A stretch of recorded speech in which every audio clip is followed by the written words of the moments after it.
அஸ்ஸலாமு அலைக்கும். அன்பார்ந்த அனைத்து உறவுகளுக்கும் இனிய காலை வணக்கம். உங்கள் மீது சாந்தியும் சமாதானமும் உண்டாகட்டும். இன்றைய காலை பொழுது உங்கள் அனைவருக்கும் இனிய பொழுதாக அமைய எல்லாம் வல்ல இறைவனை பிரார்த்தித்தவனாக இன்றைக்கும் கொய்தொடங்கிய பல முக்கியமான செய்திகளை பற்றி தான் பார்க்க போகிறோம். வீடியோவை கடைசி வரைக்கும் பாருங்க.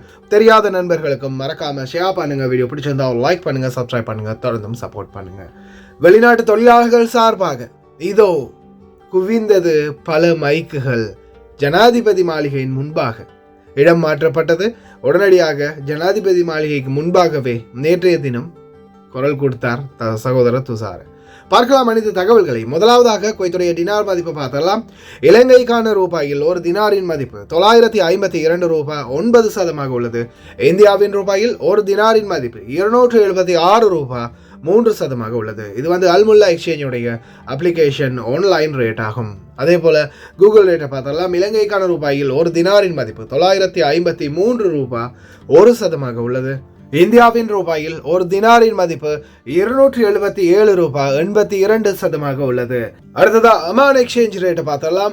இந்தியாவுக்கு 280 ரூபாய் வழங்குறாங்க 10,000 ரூபாய்க்கு. அதே போல 30,000 ரூபாய்க்கு உட்பட்ட பரிவர்த்தனைகளுக்கு 278 ரூபாய் வழங்குறாங்க. அதே போல இலங்கைக்கு 20,000 ரூபாய்க்கு உட்பட்ட பரிவர்த்தனைகளுக்கு 988 ரூபாயும் 30,000 ரூபாய்க்கு உட்பட்ட பரிவர்த்தனைகளுக்கு 970 ரூபாய் 87% வழங்குறாங்க. அதே போல சஜில் எக்ஸ்சேஞ்ச் இந்தியாவை பொறுத்தவரையில் 277 ரூபாய் 40% வழங்கியிருந்தாங்க 50,000 ரூபாய்க்கு உட்பட்ட பரிவர்த்தனைகளுக்கு. அதே போல இலங்கைக்கு 977 ரூபாய் 53% வழங்குறாங்க 30,000 ரூபாய்க்கு உட்பட்ட பரிவர்த்தனைகளுக்கு. அதே போல 965 ரூபாய் 73% வழங்குறாங்க 50,000 ரூபாய்க்கு உட்பட்ட பரிவர்த்தனைகளுக்கு. அதே போல 958 ரூபாய் 32% வழங்குறாங்க 1,00,000 ரூபாய்க்கு உட்பட்ட பரிவர்த்தனைகளுக்கு.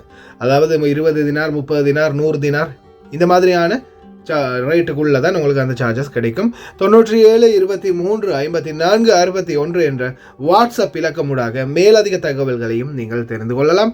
அதே போல KBE எக்ஸ்சேஞ்ச் இந்தியாவை பொறுத்தவரையில் இந்தியாவுக்கு 276 ரூபாய் 40% வழங்கியிருந்தாங்க. அதே போல இலங்கைக்கு 948 ரூபாய் 50% வழங்கியிருக்கிறாங்க. அதே போல் UAE எக்ஸ்சேஞ்ச் பற்றியும் தொடர்ந்தும் தெரிவித்தாருது. சில எக்ஸ்சேஞ்சுகளில் பார்த்தீங்கன்னா உங்களுக்கு ரேட் ரொம்ப கம்மியாக இருக்கும். அந்த சூழலில் நீங்கள் அதிகமான பணம் அனுப்பும் போது உங்களுக்கு அந்த எக்ஸ்சேஞ்சில் அனுப்பிங்கன்னா உங்களுக்கு கொஞ்சம் அமௌண்ட் கம்மியாக தான் வரும். அதே போல் UAE எக்ஸ்சேஞ்சில் பார்த்தீங்கன்னா பெஸ்ட்டான ரேட் வழங்கிட்டு இருக்கிறாங்க. ஆனாலும் நீங்கள் மற்ற எக்ஸ்சேஞ்சுகள்லையும் பாருங்கள். அதை விட இங்கே கம்மியாக இருக்காமல் அதிகமாக இருந்துச்சுன்னா கட்டாயம் போடுங்க. ஆனால் மக்கள் வங்கியை தவிர்த்து மற்ற அனைத்து வங்கிகளுக்கும் இவங்களுடைய ரேட்டும் கொஞ்சம் பெஸ்ட்டான ரேட்டாக இருக்கும். மற்ற எக்ஸ்சேஞ்சுகளை செக் பண்ணி பார்த்துட்டு இங்கேயும் நல்ல ரேட் இருந்தால் போடுங்க. அதே போல் குவைத்துடைய பல எக்ஸ்சேஞ்சுகளையுமே அக்கௌண்ட் நம்பரை மறைச்சிடுறாங்க. இதை பற்றியும் உங்களுக்கு தொடர்ந்துமே தெரியாது. நீங்கள் ஏதாவது ஒரு புதிய எக்ஸ்சேஞ்சுக்கு பழைய பற்றுச்சீட்டோட போகிறீங்களா தான் நிச்சயமாக அதில் அக்கௌண்ட் நம்பர் இருக்கா அப்படின்றத பார்த்துக்கோங்க. அப்படி இல்லாத பட்சத்தில் எழுதிட்டு போனாலும் பிழையில்லாத அக்கௌண்ட் நம்பர் எழுதிட்டு போங்க. ஏதாவது ஒரு நம்பர் பிழைத்தாலும் கூட உங்களுடைய பணம் நாட்டுக்கு போய் சேராது. அந்த பணத்தை திரும்ப பெறணுமா இருந்தாலும் ரொம்ப நாட்கள் ஆகும். மறுபடியும் கட்டணம் செலுத்த வரும். அதே போல் எக்ஸ்சேஞ்சுகளில் பணம் அனுப்பி முடித்ததும் பற்றுச்சீட்டை மறக்காமல் செக் பண்ணி பாருங்கள் எல்லா டீட்டெயில்ஸும் சரியாக இருக்கான்னு. அதே போல் மறக்காமல் அவங்க சொன்ன ரேட் உள்ள இன்க்ளூட் ஆகிருக்கான்றதையும் பார்த்துக்கோங்க. யுனைடெட் கல்ஃப் எக்ஸ்சேஞ்ச் கார்பரேஷன் இந்தியாவுக்கு பணம் அனுப்ப 750 ஃபில்ஸும் இலங்கை பணம் அனுப்ப ஒரு தினாரும் கட்டணமாக அறவிடுறாங்க. அல்சாமில் எக்ஸ்சேஞ்ச் கார்பரேஷன் ஒரு தினார் மட்டுமே கட்டணமாக அறவிடுறாங்க. UJ எக்ஸ்சேஞ்ச் கார்பரேஷன் ஒரு தினார் மட்டுமே கட்டணமாக அறவிடுறாங்க. Kuwait Asian international exchange 750 fils மற்றும் ஒரு தினார் போன்ற கட்டணங்களும் அறவிடுறாங்க. குவைத்தில் Alnada, ARY, Aman exchange, UJ, Alsamil, Ansari exchange, Lulu exchange, Joyalukkas, KBE, UAE, Oman exchange, Bahrain exchange, BEC, world estate exchange, Sajil exchange, Malik exchange, international exchange, Al Shafa exchange இது போன்ற இன்னும் பல எக்ஸ்சேஞ்சுகள் இருக்குது. ஒவ்வொரு எக்ஸ்சேஞ்சுகளையும் ஒவ்வொரு விதமான கட்டணம். ARY எக்ஸ்சேஞ்சை பொறுத்தவரையில் தொடர்ந்துமே 900 ஃபீல்ஸ் மட்டுமே தான் கட்டணமாக அறவிடுறாங்க. அதே போல் சஜில் எக்ஸ்சேஞ்ச், மலிக் எக்ஸ்சேஞ்ச், அதே போல் அல்சாமில் எக்ஸ்சேஞ்ச் இது போன்ற எக்ஸ்சேஞ்சுகளில் ஒரு தினார் மட்டுமே தான் கட்டணமாக அறவிடுறாங்க. இந்த கட்டணத்தை பொறுத்தவரையில் ரூபாய் தினார்னா எங்களுடைய இலங்கையை பொறுத்தவரையில் 200 லட்சம் ரூபாய் வரும். இந்தியாவை பொறுத்தவரையில் ஒரு 50 ரூபாய்க்கு மேலே வரும். ஆனால் அந்த காசு ஒவ்வொருத்தருக்கும் பெருமதி தான். 100 ஃபில்ஸாக இருந்தாலும் அது நம்மளுக்கு பெருமதியான காசு தான்.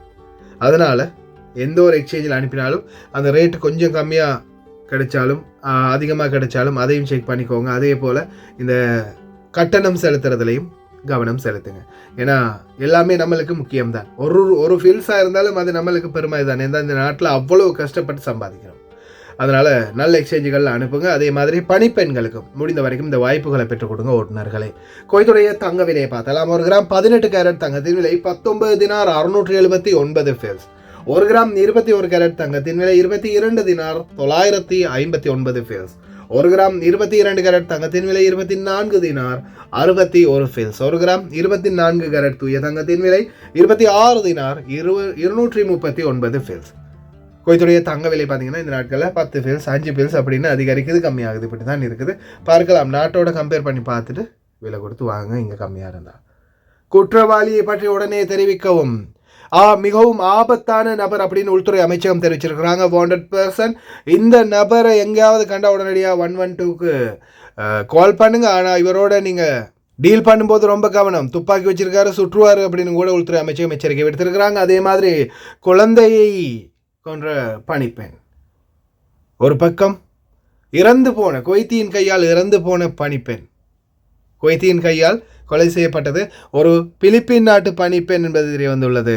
320 பேட்ரோல்ஸ், அதே போல 2000 அதிகாரிகள் புது வருடத்துக்காக இதோ பாதுகாப்பு அதிகாரிகள் கைது செய்யப்பட்ட வெளிநாட்டு அரபி நாட்டவர். அதே போல ஃபிங்கர் பிரிண்ட் வைக்காதவங்க, அதாவது பயோமெட்ரிக் ஃபிங்கர் பிரிண்ட் வைக்காதவங்களுடைய நிலைமை என்ன? அவங்களுக்கு வேறொன்றும் இல்லை, எந்த ஒரு டிரான்சாக்ஷனுமே நடக்காது, அவ்வளவுதான்.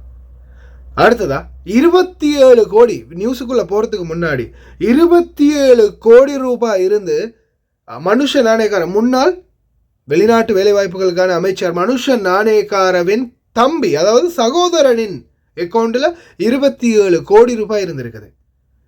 What about the source of income? என்ன காரணம், எப்படி இந்த பணம் வந்துச்சு அப்படின்ற விசாரணை இப்போ போயிட்டு இருக்குது. யாரா நீங்களாம்? அப்பா ஒரு மீனவர், அம்மா எந்த ஒரு பேக்ரவுண்டும் இல்லாத ஒரு ஹவுஸ் ஒய்ஃப், அதாவது அவங்க ஒரு வீட்டு மனையாள், எவ்வளவுதான். எங்கேருந்துடா வந்துச்சு? யாரா நீங்களாம்? பாருங்க, ப்ரைவேட் ஷிப், ப்ரைவேட் யாட்சில் பார்ட்டி வைக்கிறானுங்க. Malaysia, Singapore, Thailand birthday party கொண்டாடுறானுங்க. எந்த பக்கம் இருந்து இந்த காசு வந்துச்சு? யார் இவனுங்கெல்லாம்? வெளிநாட்டுக்கு அனுப்புகிறதா சொல்லி, ட்ரைனிங் கொடுக்குறதா சொல்லி 70,000 80,000 ஒவ்வொருத்தருக்கிட்டையும் வாங்கி, அதுக்கப்புறமா ட்ரைனிங்கே இல்லாமல், ப்ராப்பரான ஒரு ட்ரைனிங்கே இல்லாமல் தொழிலாளர்கள் இந்த நாட்டுக்கு அனுப்பி எவ்வளவோ பிரச்சனை. இந்த மாதிரி திருடன்களுக்கெல்லாம் உடனடியாக தண்டனை கொடுக்கணும். அதே மாதிரி மனுஷ நாணயக்காரவின் தம்பியை மட்டும் கைது செய்து சரி வராது. மனுஷ நாணயக்கார ஹரின் பெர்னாண்டோ, இன்னும் எத்தனையோ குற்றவாளிகள் இருக்கிறாங்க, அவங்களையும் விரைவில் கைது செய்யணும் அப்படின்னு இலங்கை அரசிடம் நாங்கள் வேண்டிக் கொள்கின்றோம். அதே போல 31 டிசம்பர் 2024, 30 டிசம்பர் 2024 துருக்கி மற்றும் எத்தியோப்பியாவில் தொடர்ந்தும் பூகம்பம் இன்று வரைக்கும் மணித்தியாலத்துக்கு ஒருக்கா பதிவாகிட்டே இருக்கிறதா தெரிவிச்சிருக்காங்க. அடுத்த மிகப்பெரிய ஆபத்தும் வரப்போகுது.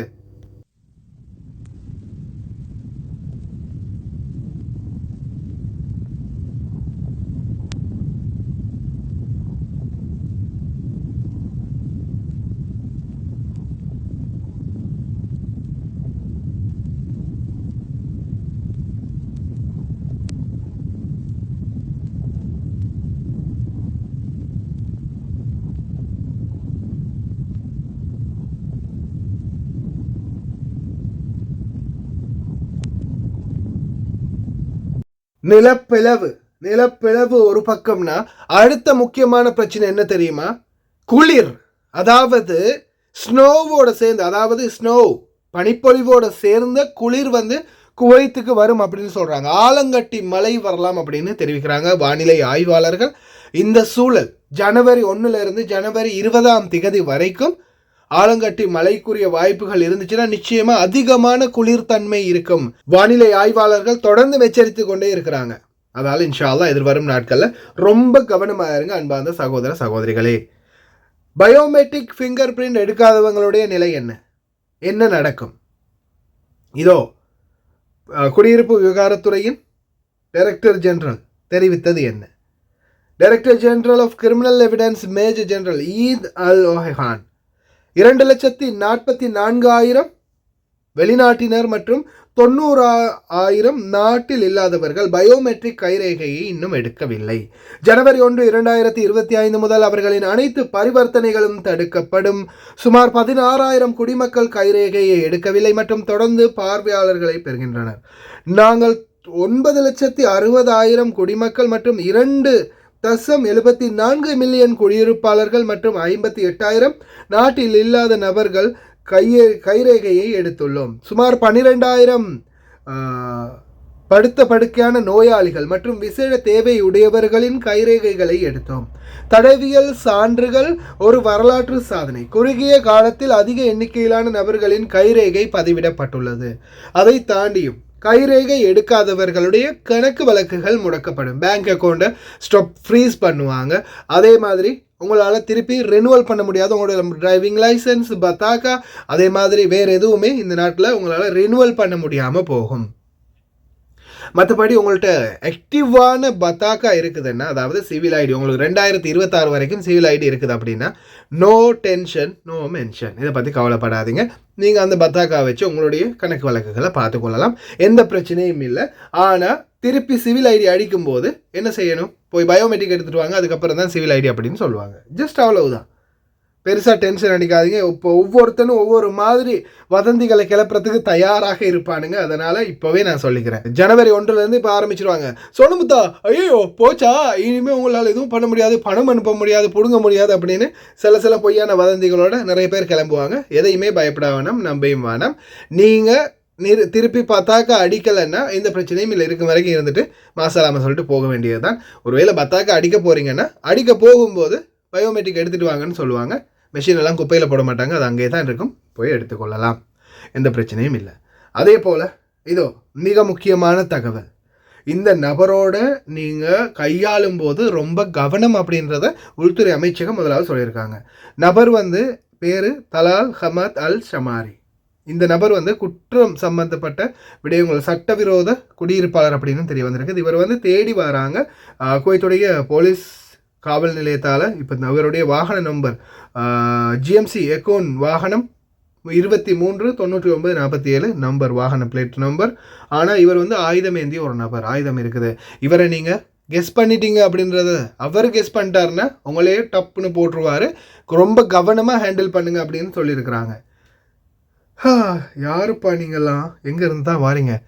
இதோ அடுத்த முக்கியமான தகவல், குவைத்துடைய புது வருட பிறப்புக்காக 2000 காவல்துறை மற்றும் 320 ரோந்து பணியாளர்கள் நிறுவப்பட்டுள்ளனர் 6 கவர்னரேட்டுகளில். இனி வரும் நாட்களில் அதிகமான பாதுகாப்பு சோதனைகள் இருக்கும் அப்படின்னு தெரிவிச்சிருக்காங்க. அதே மாதிரி ஒரு கல்ஃப் நேஷனாலிட்டி ஒருத்தரை கைது பண்ணியிருக்காங்க. ஒரு பேக் ஃபுல்லாகவே அவர்கிட்ட நிறைய போதை மாத்திரைகள், போதை பொருட்களோட இந்த நாட்டுக்குள்ளே சுற்றி தெரிந்திருக்கிறாரு. உடனடியாக ஆளை பிடிச்சி கைது பண்ணிட்டாங்க. அடுத்த மிக முக்கியமான தகவல், ministry of commerce and industry மற்றும் இன்னொரு முக்கியமான தகவல், 2025 ஜனவரி 21 மார்ச் 31 வரை எந்த ஒரு உரிமங்கள் இல்லாத வியாபாரமும் பண்ணக்கூடாது அப்படின்றதையும் தெரிவிச்சிருக்காங்க. அதுக்கான சோதனைகளும் நடக்குது. அதே மாதிரி அல்முத்தலா பகுதிகளில் வாகன விபத்து ஒன்று ஏற்பட்டிருக்குது. அதில் ஒருவர் உயிரிழந்திருக்கிறார், 2 பேர் படுகாயம் அடைந்திருக்கிறாங்க. பணிப்பெண்ணுடைய ஃபோட்டோ வெளியாகி இருந்துச்சு. அதாவது பிலிப்பைன் நாட்டு பணிப்பெண், குழந்தையை கொன்ற பிலிப்பைன் நாட்டு பணிப்பெண்ணுடைய எதற்காக கொண்டாங்க அப்படின்றத பற்றி இன்னமும் விசாரணை பண்ணிக்கிட்டே தான் இருக்கிறாங்க. அதே மாதிரி பிலிப்பைன் நாட்டு தூதரகம் தொடர்ந்துமே அவங்கள இன்வெஸ்டிகேட் பண்ணிக்கிட்டே இருக்கிறாங்க, இன்ட்ரோகேட் பண்ணிக்கிட்டே இருக்கிறாங்க. இந்த மாதிரியான சூழலில் இன்னும் ஒரு திடுக்கிடும் தகவல் வெளியாகி இருக்குது. இப்போ ரீசெண்டாக ஜஹரா பகுதிகளில் கொல்லப்பட்ட பணிப்பெண் பார்த்திங்கன்னா இந்த 2 மாதத்துக்கு முன்னாடி கொண்டு புதைச்சாங்களே, அது பார்த்திங்கன்னா வெளிநாட்டு பணிப்பெண்ணாக இருந்தது, பிலிப்பைன் நாட்டவர் அப்படின்றது தெரிய வந்திருக்குது. அந்த பிலிப்பைன் நாட்டு பணிப்பெண், அதாவது இதுக்கு முன்னாடியே சில பிரச்சனைகள் காரணமாக சோஷியல் மீடியாக்களில் மற்றும் அவங்களுடைய தூதரகத்திலையும் இது சம்பந்தமாக கம்ப்ளைண்ட் பண்ணியிருக்கிறாங்க. இதில் குடும்ப தகராறு ஒன்று இருந்திருக்கிறதா, ஆனால் அந்த குடும்ப தகராறோட சேர்ந்து ஜெயிலிருந்து வெளியே அவருடைய தம்பி சகோதரனும் இந்த கொலையில் சம்மந்தப்பட்டிருக்கிறார் அப்படின்னு தெரிய வந்திருக்குது. குற்றம் சாட்டப்பட்ட நபரை தான் இப்போ அதிரடியாக தேடி வராங்க. ஆல்ரெடி அவர் குற்ற வழக்கில் ஜெயிலில் இருந்துட்டு திருப்பி வெளியே வந்திருக்கிறாரு. அதுக்கப்புறம் இந்த குற்றச்சாட்டில் சம்மந்தப்பட்டிருக்கிறதா தெரிய வந்திருக்குது. என்னதான் நடக்குதுன்னு தெரியல. ஆனால் இதெல்லாம் பார்த்திங்கன்னா அபவுட் சோர்ஸ் ஆஃப் நியூஸ். நான் கொண்டு வரது எல்லாமே குவைத்துடைய முக்கியமான செய்தித்தலங்களில் இருந்து. யார் வேணாலும் வரலாம், எப்படி வேணாலும் செக் பண்ணலாம். என்கிட்ட எல்லா நியூஸுக்கும் சோர்ஸ் இருக்குது. ng isang Pinas overseas Filipino workers OOFW. ஏன்னா நம்மள ஒரு சிலர் டார்கெட் பண்ணுறாங்க. எப்படி டார்கெட் பண்ணுறாங்கன்னா, நான் போடுற செய்திகள் ஏதாவது ஒன்று மிஸ் அண்டர்ஸ்டாண்டிங் வந்து அதை வச்சு நம்மளை இந்த நாட்டை விட்டு அனுப்பலாம் அப்படின்னு ஒரு சில பெரிய தலைகள் திட்டம் தீட்டுது. எதுவும் பிடுங்க முடியாது. என்கிட்ட 1 TBக்கான மெமரியோட ஃபோன் இருக்குது. அதில் நான் ஒரு வாரத்துக்குரிய நியூஸை நான் கலெக்ட் பண்ணுற ஒவ்வொரு நியூஸையும் அப்படியே வச்சுருந்து ஒவ்வொரு வாரத்துக்கு ஒருக்கா தான் அளிப்பேன். அதால் எந்த பிரச்சனையும் இல்லை. தாராளமாக வந்து எங்களையெல்லாம் இன்வெஸ்டிகேட் பண்ணலாம். ஒரு தலையில் இருக்கிறதையும் பிடுங்க முடியாது. முக்கியமாக சகோதர சகோதரிகளை இனிவரும் காலங்களில் தொடர்ந்துமே இந்த மாதிரியான சம்பவங்களுக்கு நாம் இடமளிக்க முடியாது. எங்களுடைய தூதரக அதிகாரிகள் நிச்சயமாக இதற்கு சரியான ஒரு முடிவு எடுக்கணும். அதே மாதிரி பார்த்தீங்கன்னா பிலிப்பைன் நாட்டை பொறுத்தவரையில் பிலிப்பைன் நாட்டு தூதரகம் இன்னைக்கு வரைக்கும் 24 மணித்தியாலும் சேவையில் இருக்கக்கூடிய ஒரு எமர்ஜென்சி அழைப்பு ஹெல்ப் டெஸ்க் ஒன்று வச்சிருக்கிறாங்க. இந்திய தூதரகத்திலையும் அது இல்லை, இலங்கை தூதரகத்திலையும் அது இல்லை. அதே மாதிரி இந்த மாதிரி சேட்டை செய்யக்கூடிய நபர்களை திருப்பியும் அதே இடத்துக்கு பணிப்பெண்கள் அனுப்பக்கூடிய சுற்றுச்சூழல் இருக்குது.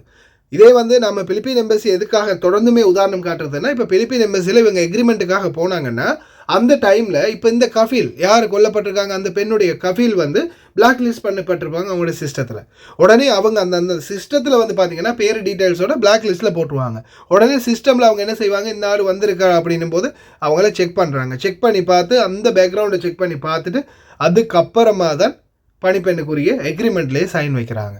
ஆனால் எங்களுடைய தூதரகத்தில் அந்த சிஸ்டம் இல்லை. அங்கே பீரோக்கு அனுப்பி தான் செய்வோம் அப்படின்னு ஆல்ரெடி ஒரு அதிகாரி சொன்னார். ஆனால் பீரோக்கு அனுப்புறதுக்கு முன்னாடி இதை வந்து நாம் நிறுத்தி ஆகணும். பீரோக்கு போகிறது இப்போ கடைசியாக தான் பீரோ. அப்போ டிக்கெட் போட்டு மெடிக்கல் போய் எல்லா லொட்டு லொசகம் பண்ணி காசெல்லாம் செலவு பண்ண பிறகு பீரோ கட்ட போகும்போது இல்லை இவருக்கெல்லாம் அனுப்ப முடியாது, இவருடைய பணிப்பெண் தான் ஆல்ரெடி இறந்து போனது, இவர் தான் கொண்டது, இவங்க வீட்டுக்கெல்லாம் ஆள் அனுப்ப முடியாது அப்படின்னு பீரோ சொன்னால் அப்புறம் செலவு பண்ண பணத்துக்கு என்ன பண்ணுறது? அதனால் ஏஜென்ட்டுக்காரங்களும் இதை வந்து சிந்திச்சு செயல்படணும். ஏன்னா நீங்கள் தான் மாட்டுவீங்க, கடைசியில் ஏஜென்ட்டுக்காரன் தான் மாட்டுறது. இல்லை அனுப்ப முடியாதுன்னு பீரோ சொன்னால் தொழிலாளிகிட்ட எதுவும் நீங்கள் கேட்க முடியாது. ஏஜென்ட்டுக்காரங்க தான் இதுக்கு சரியான ஒரு தீர்மானம் எடுக்கணும். இங்கே சிஸ்டத்தில் அப்டேட் பண்ணணும். ஒரு கஃபீல் பணிப்பெண் எடுக்க வராருன்னா அந்த சிஸ்டத்தில் போட்டு அவருடைய பேரை பார்க்கும்போதே இல்லை இவருக்கு பணிப்பெண் கொடுக்கக்கூடாது அப்படின்றது சிஸ்டமில் வரணும். சிஸ்டம் சேஞ்ச் ஆகினா தான் இவங்களுடைய மைண்டும் சேஞ்ச் ஆகும். தொழிலாளர்கள் அனுபவிக்கக்கூடிய கஷ்டங்களும் குறையும். கொஞ்சமாவது திருந்துவாங்க. அடடா நாம் இப்படி பணி நிலத்தால் தான் இப்படி ஆகிருக்குது அப்படின்னு. அப்படி இல்லாத பட்சத்தில் கடைசி வரைக்கும் இவங்க திருந்த போகிறதும் இல்லை, இந்த நாட்டில் குற்றங்கள் குறைய போகிறதும் இல்லை. டிமாண்ட் பண்ணாத வரைக்கும், டிமாண்ட் இருந்தால் தான் மதிப்பு. டிமாண்ட் இல்லாத பட்சத்தில் நம்மளை கணக்கே எடுக்க மாட்டாங்க. இந்தா இப்போ பாருங்கள், கூட்டி கழிச்சு பாரு, கணக்கு சரியாயிரும். அந்த யாரோ ஒரு நடிகர் சொல்லுவார், அந்த முத்து படத்தில் ரஜினிகாந்த் படத்தில் சொல்கிற மாதிரி கூட்டு கழிச்சு பாரு கணக்கு சரியாயிடும் அப்படின்ற மாதிரி. இப்போ இந்த பெண்ணை கொண்டதுக்கும் இந்த பெண் குழந்தையை கொண்டதுக்கும் அந்த பெண் குழந்தையை கொண்டதுக்கும் கணக்கு சரியாயிடுச்சு தம்பி, ஒரு மாதிரி அதை முடிச்சுக்கலாம் அப்படின்ற மாதிரி முடிச்சிருவாங்க பாருங்கள். இல்லைன்னா இப்போ ரணாராவுடைய மரணத்துக்கு பிறகு இப்போ திடீர்னு 2வது மரணம், இந்த பிலிப்பீனியோடைய மரணம், கொன்று புதைச்சது. அப்போ அந்த சூழலும் இந்த குழந்தை இறந்ததும் கூட்டி கழிச்சு பார்த்து கணக்கு சரியாகிட்டு இதை பெருசாக இஷ்யூ பண்ணாமல் எல்லாமே அடங்கி போயிடும் பாருங்கள். செட்டில்மெண்ட் பண்ணிடுவாங்க 2 குடும்பத்துக்கும். அன்னைக்கே கூப்பிட்டானுங்க பிலிப்பைன் நாடு தூதரகம், நாங்கள் எங்களுடைய பணியாளர்களுக்காக மட்டுமில்லை இந்த நாட்டில் இருக்கிற அனைத்து பணிப்பெண்களுக்காகவும் போராடுறோம், எல்லாரும் கூட எங்களோட வந்து நில்லுங்க, ஷோல்டராக தாங்க அப்படின்னு. எந்த நாயும் போகலை. அன்னைக்கே போயிருந்தால் இந்த மாதிரி பிரச்சனைகளுக்கெல்லாம் ஒரு முடிவு கண்டிருக்கலாம். We are always respect you Philippines embassy. அடுத்ததா ஜனாதிபதி மாளிகைக்கு முன்பாக குவிந்தது வெளிநாட்டு தொழிலாளர்களின் குழு. அதே போல் ஒலித்தது வெளிநாட்டு தொழிலாளர்களின் குரல். பல மைக்குகளை நீட்டிய வண்ணம் සමූහ ඌඩහங்கள். මෝටම සුබදවසක් වේවා කියලා මගේ සහෝදර මාධ්‍යාධිනයට ස්තුතිවන්ත වෙනවා. අද දවසේ මේ මාධ්‍යාවරණය රැගෙනීමට අපිට ලබා දුණු සහයෝගය පිළිබඳ මොකද නිරන්තරයෙන් විදේශගතලා ඉන්න ලාංකිකයන් ලංකාවේ මේ මාධ්‍ය ගැන සෝෂල් මීඩියා ඒ වගේම අනිත් මාධ්‍ය ගැන ලොකු විශ්වාසයක් තියන ඉන්න මැද පෙරදිග ඉන්න. ඉතින් අද දවසේ අපේ අරමුණ තමයි මම සුරක්ෂිත හිටක් රටවරු සංසදයේ ජාතික සංවිධායක ඒ වගේම ලංකාවේ කැඳවුම්කරු අද දවසේ ජනාධිපති ලේකම් කාර්යාලයට අපි මේ දෙවනි වතාවට එන්න ආවේ. ඒකට හේතුව තමයි මේ වෙන විට 160ක් විදේශ විනිමය ගේන්නේ මේ මැද පෙරදිගින් අපේ ආදරණීය සහෝදර සහෝදරියන්. හැබැයි අද වෙනකොට සිද්ධ වෙලා තියෙනවා 108ක විදේශ විධිමේ ලංකාවට ගේන්න දායක වෙනකොට ඔවුන්ට අනන්ත කම්කටොළු බාධක වලට දුක් ගැනවිලි ඒක ලිංගික අතවර වලට ජීවිතෙන් පව වන්දි ගන්න සිද්ධ වෙලා තියෙනවා. ආසන්නම සිදුවීම පොළොන්නරුවේ වයස අවුරුදු 23යි. තරුණයෙක් ගෙදර රියදුරු වෘත්තිය තමයි යවලා තියෙන්නේ. හැබැයි ඒ පුජ්‍යලට ඒ ගෙදර තාඩන පීජන ඒ හාමුගෙන් තිබුණන් පස්සේ බැරිම තැන ඒජන්සියට ගිහින් තියෙනවා. නැවත ඒජන්සි කරුවා කරලා තියෙන ඒ දරුවා ඒ ගෙදරටම දීලා අන්තිමේ දරුවා මැරිලා තියෙනවා. නමුත් ඒක සැකයි. මොකද සිවිදිවි හානි කරගන්න මේ බාල්කනෑ බිල්ඩින් වල. ඉතින් මේ වෙනකොට කවුරුත් නැහැ. එතකොට මගේ මේ අනිත් සහෝදරී ඉන්නවා. මෙයාගේ මහත්තයා මැරිලා නැති වෙලා තියෙනවා. එතකොට ඔහු ආදානය කරලා තියෙනවා. මෙයාට මූණම පෙන්ලා නැහැ. යන්න තියෙන හැමතැනටම ගිහින් තියෙනවා. මේ වෙනකොට රට පුරා දාලා තියෙන විදේශ සේවා නියුක්තිකාර්යාංශ කාර්යාලය. හැබැයි සාරි පටලගත්ත නෝන මහතුරු කලිසංගදගත්තු මහතුරු ඉන්නේ පෙර ආණ්ඩුව වල හිටපු පාලකයන්ගේ පෝස්ටර් අලවපු ඒ වගේම කට් අවුට් ගහපු ඒ පුටු වලට දාලා ඉන්නේ ඒ චරිත.